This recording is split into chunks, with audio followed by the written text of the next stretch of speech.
Good morning. Welcome to another episode of The Long Con. I'm your host, John Hartness, and I am shooting this in my studio apartment with, shout out to Colt Cabana, the king of wrestling podcasts. No, it's not an apartment. It's my office in my house, but it's a thing. If you don't get it, go listen to The Art of Wrestling. You'll understand.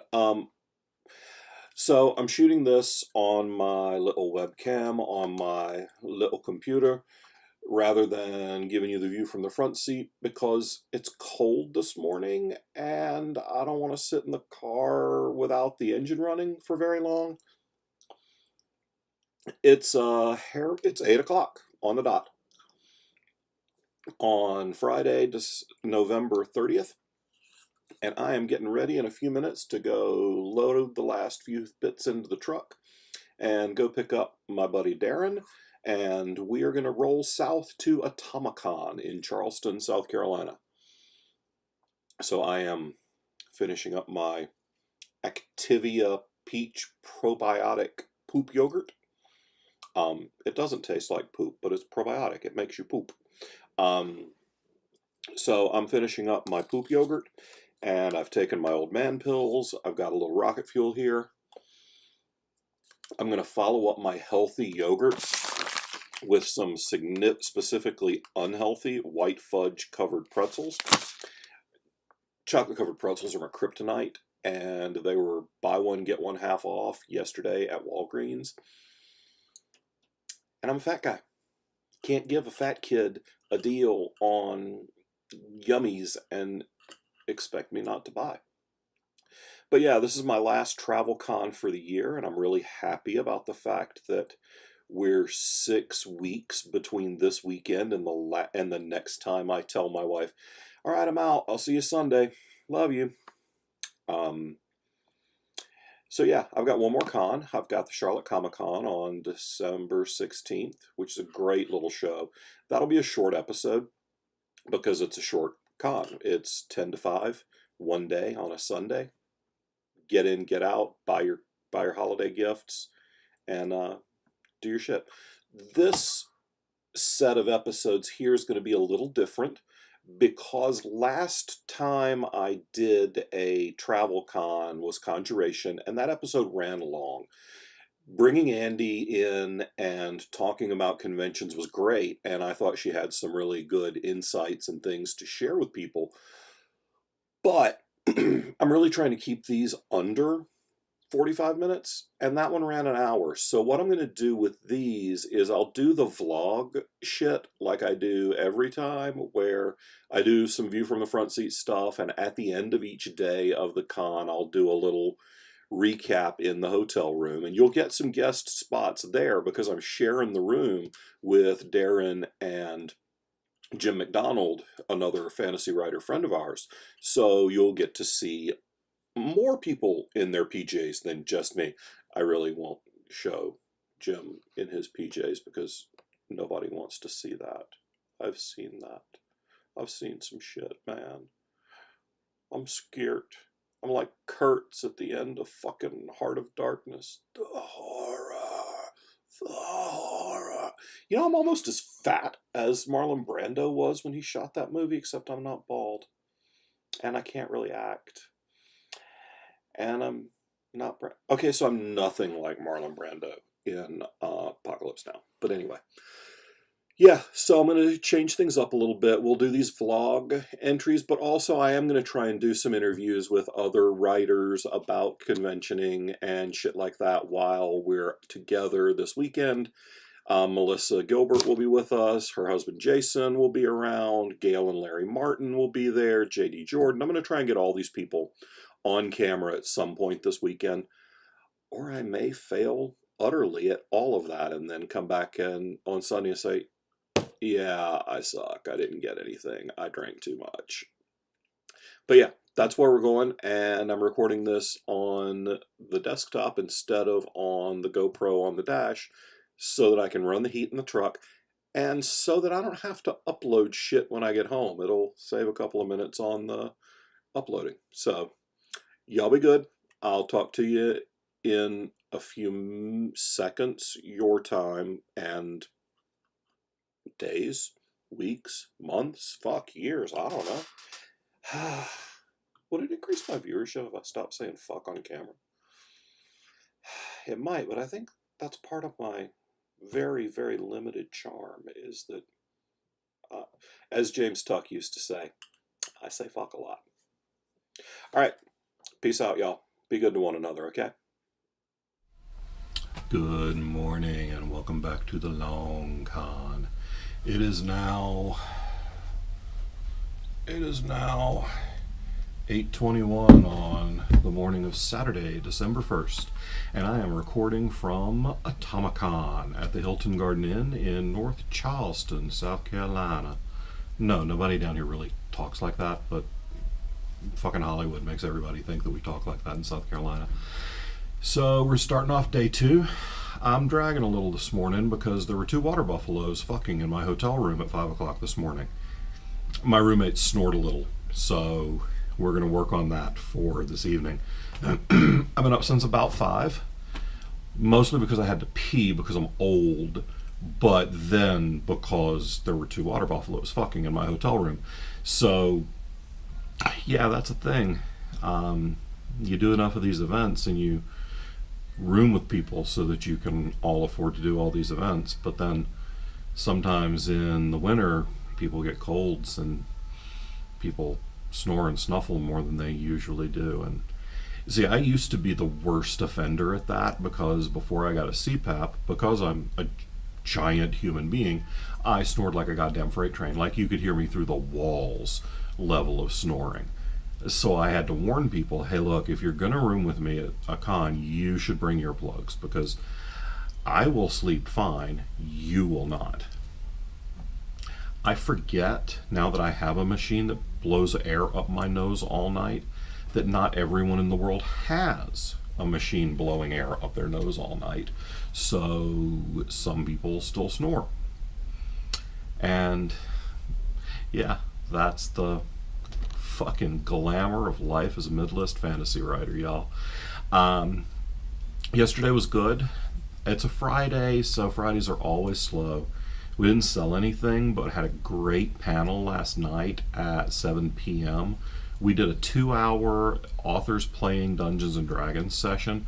I GM'd, and Alexander Christian and Misty Massey and Larry Martin and JD Jordan all played. And I found a one-shot online. It was a comedic 5th level Dungeons and Dragons 5th edition one-shot adventure, and we managed to, with intros and playing through, and most of the party not being familiar with 5th edition, we managed to get through the 2 major encounters in the adventure and come to what I felt was a satisfying conclusion, and they actually did complete the adventure in the 2-hour, pardon me, the bacon here is really good, so I might have overindulged a little. But yeah, in the time we had, we managed to actually finish an adventure, which was great. The audience really seemed to enjoy it, and everybody on the panel was on board with understanding that when you're playing a role-playing game for an audience like that, it's very different from when you're just running an adventure for a party or when you're just playing an adventure for a party, because you don't necessarily pay attention to doing the optimal action for the adventure. You're more looking for the optimally entertaining option or action or whatever the fuck I'm trying to say. So the crowd laughed a lot, and the crowd grew as we went, so I think that we did a good job in that regard. So today I'm doing a workshop on pitching your book to publishers and editors and agents. I won't be talking about pitching to agents because I don't have one and haven't ever needed one, so I don't know shit about pitching to an agent. Oh, pardon me. But I do know a little about pitching a book to a publisher and writing a query letter, since For the past 6 months, we've been going through 120 or so queries a month at Falstaff, and very few of them get passed on. So we'll be talking about that. Then after that, at 2 or 2:30, we're doing an open pitch session with Falstaff and prospective press, and we're going to listen to pitches from the audience. And we've actually bought a book off of a convention's open pitch session before, so we're always interested in what's going to happen. Always looking for great books. And then this evening at I think 8 o'clock, me and Melissa and Gail and Larry Martin are doing the Falstaff and Soul Books roadshow, where we talk about new and upcoming releases from Falstaff Crush, and from Soul Books, which is Gail and Larry's imprint that they're running. So we've got a pretty full day, and then there's BarCon after. After the road show, no, right before the road show, I'm going to go see Live Scream, which is a movie that Michelle and Antoine, one of my Falstaff authors, created and directed. So I'm looking forward to seeing that. I think it runs 6 to 8, so we'll jump right in from watch a scary movie to do the roadshow, and that should tell you how much I love my authors. I don't do scary movies, so not my thing. So the fact that I am going to do this, love you, Michelle. So that's where we are. I gotta get a fucking haircut, y'all, because it takes forever. When my hair gets long, it's real thick, and it takes forever for this shit to dry. I know Rick Galtieri, if he ever watches this, is thinking, first world problems, asshole.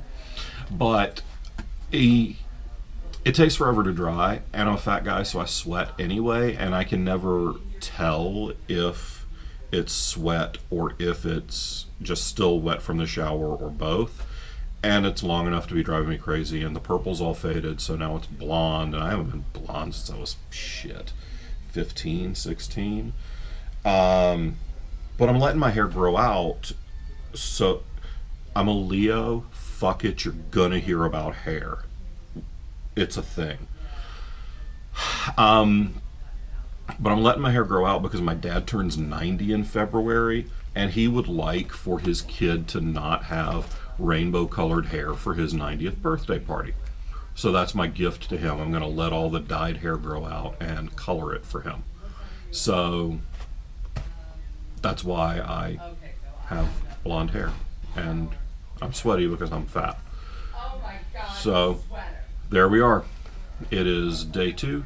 I'm getting ready to get going. I'm going to give you guys a quick run around the little Author's Alley area here in a few minutes, and you can take a look at the sweet setup we've got here for Falstaff. Till then, y'all be good to one another, all right? Good evening. Hey, so I'm late recording this recap video for Atomicon. I know once upon a time I said that I was going to try and get a lot of post-convention day interviews in the hotel room and get some people to come back to the room and tell me their thoughts for the day, and none of that happened because conventions are fluid events, let's say. I always do. It's very much a homecoming weekend for me and for most of the guests. This is my this was my third time doing the show, and I know almost everybody there as far as guests go. Met some new people, met Jason Fry and Mike. I re-met Mike Mamey, and it was a good time. Small here.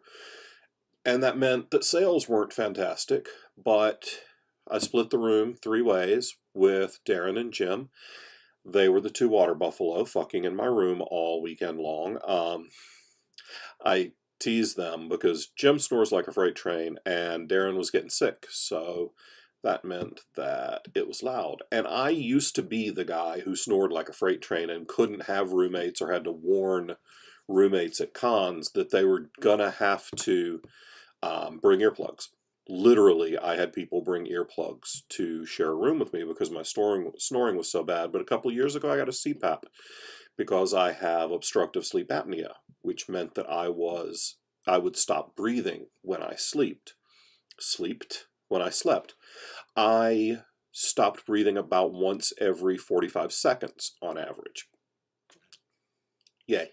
Yeah, that's a good way to end up dead. So I have a CPAP machine, and it now shoves air up my nose, and that means I'm not snoring anymore. My wife loves it. I love it because I'm getting better rest. And my roommates love it because I don't sound like a water buffalo fucking in the hotel room. I've got one more show. It is this coming weekend at Charlotte Comic-Con, which is in Concord. Yeah, I'm going to let that sink in for a second.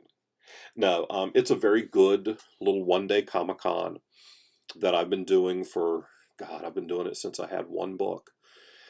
One of the guys that runs it ran the comic shop where I bought all my comics in college. And when I started writing and publishing, I saw that he ran a show here in town. So I asked him, and he's let me do his show for the past, God, 9 years now, I guess. 8, probably 8. Because I don't think I did his show before I had any genre stuff. But yeah, I've got one more show, and that'll put me at 40 for the year. That's a lot. We're going to scale that way back next year. So at the end I'll give you a little recap of that show, and then come end of the year, I'll do a whole year in review and talk about what were my best cons, what were my worst cons, what are cons that I'm going back to, what are cons that I'm skipping next year, what are cons that I don't plan to go back to unless there are major changes. And, wow, my beard's really unruly tonight. And I'll tell you the finances of conventions and what cons were the most expensive, what cons were the cheapest, what cons I made the most sales at, what cons I showed the highest profit at. So I'll give you a whole rundown on the year in con, and then come January we'll start it up all over again with a LogicCon and MarsCon back to back. I do hope to get some guests on over the course of the year, but look, I end up staying up too late and drinking at these things, and sometimes that just means I don't have anybody coming back to the hotel room to talk. Plus, I had other people in the room, and if they were sleeping, I wasn't going to drag somebody back and shoot a fucking video with my buddy asleep in the bed behind me. That'd be a little tacky and creepy. So that's where we are, and I'm gonna let you guys go. If you haven't already noticed, holidays are coming up. Some are already gone. But autographed books make great holiday gifts, and you can buy almost any of my books autographed at johnhartness.com. Just click on the little thingy that says autographed books, and I'll mail them right to you. All right. Oh, shit. I'm shooting this way too late because I stayed up too late watching Legends of Tomorrow. I got into the CW crossover event, and the Supergirl episode isn't out yet, so I ended up watching Legends of Tomorrow because John Constantine's my favorite. Alright, peace out. Y'all be good to one another, okay?